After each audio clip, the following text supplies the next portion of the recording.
এবার তো জিততেই হবে। এই পর্যায়ে মার্কেট আপনার বিরুদ্ধে না, আপনি নিজেই নিজের বিরুদ্ধে দাঁড়িয়ে গেছেন। সবচেয়ে ভয়ঙ্কর কথাটা কি জানেন? এই একটা ট্রেড ঠিক হয়ে গেলেই আমি থেমে যাব। ছোট না, খুব বড় লস।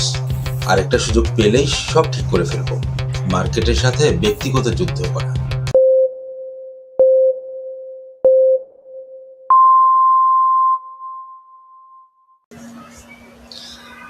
একটা ক্ষতির পর সবচেয়ে ভয়ঙ্কর কাজটা আমরা সাথে সাথে করি না, আমরা সেটা করি অনেক পরে। ক্ষতির পর আমরা বলি, একবার ঘুরে দাঁড়াতে পারলে সব ঠিক হয়ে যাবে। এই একটা লাইনের ভেতরেই লুকানো থাকে আপনার পরের সব বড় ক্ষতি। এই ভিডিওটা কোনো স্ট্র্যাটেজি শেখানোর জন্য না, এই ভিডিওটা সেই চিন্তার জন্য যেটা আপনি কাউকে বলেন না।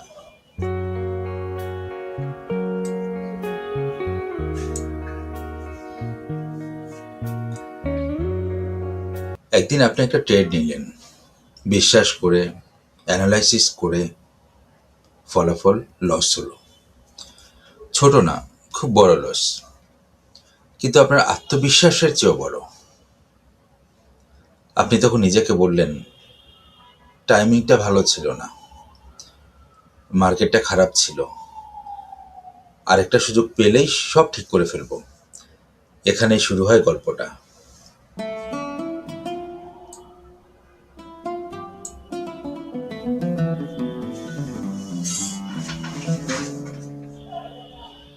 লসের পর সবচেয়ে বেশি আওয়াজ হয় আপনার মাথার ভেতরে,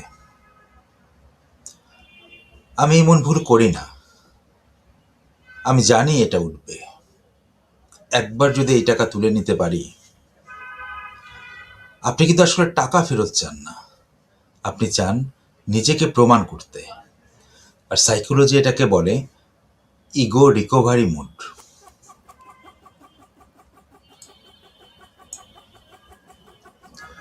রিভেঞ্জ ট্রেডিং মানে শুধু ওভার ট্রেড না, এটা হলো ক্ষতি মেনে নিতে না পারা, নিজেকে ভুল প্রমাণ করতে না চাওয়া, মার্কেটের সাথে ব্যক্তিগত যুদ্ধ করা। আপনি তখন ট্রেড করেন প্রফিটের জন্য না, আপনি ট্রেড করেন আপনার ভেতরের পেইনটাকে মুছে ফেলতে। আর মার্কেট কখনো পেইন বোঝে না।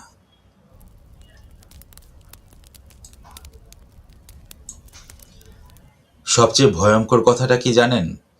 এই একটা ট্রেড ঠিক হয়ে গেলেই আমি থেমে যাব, কিন্তু মানুষ ক্ষতির পর থামে না।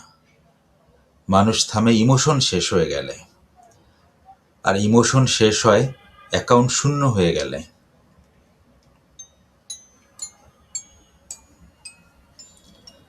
আপনি তখন বড় পজিশন নেন, স্টপ লস মানেন না, আগের সব রুল ভেঙে ফেলেন, কারণ এবার তো জিততেই হবে। এই পর্যায়ে মার্কেট আপনার বিরুদ্ধে না, আপনি নিজেই নিজের বিরুদ্ধে দাঁড়িয়ে গেছেন।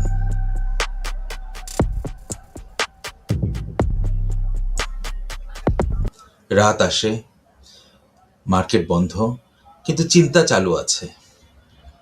আপনি ভাবেন, আগে সেল করলে আর একটু ধৈর্য ধরলে বোধহয় ভালো হতো, এই ট্রেডটা না নিলে ভালো হতো। আর সাইকোলজি এটাকে বলে রিগ্রেট লুপ, যেখানে আপনি বারবার নিজেকেই শাস্তি দিচ্ছেন।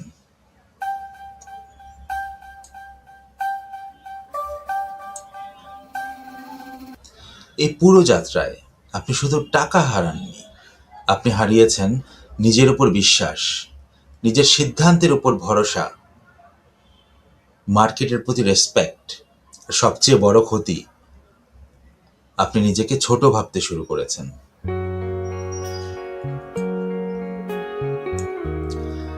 মার্কেট কিন্তু আপনাকে শাস্তি দেয় না, মার্কেট শুধু আপনার ইমোশনের দামটা দেয়।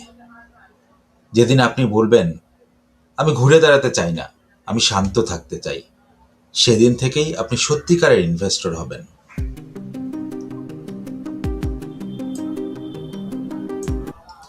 একবার ভেবে দেখুন, আপনি কি সত্যিই প্রফিট করতে চাইছেন, নাকি একটা পুরনো ক্ষতির সাথে এখনো যুদ্ধ করে যাচ্ছেন?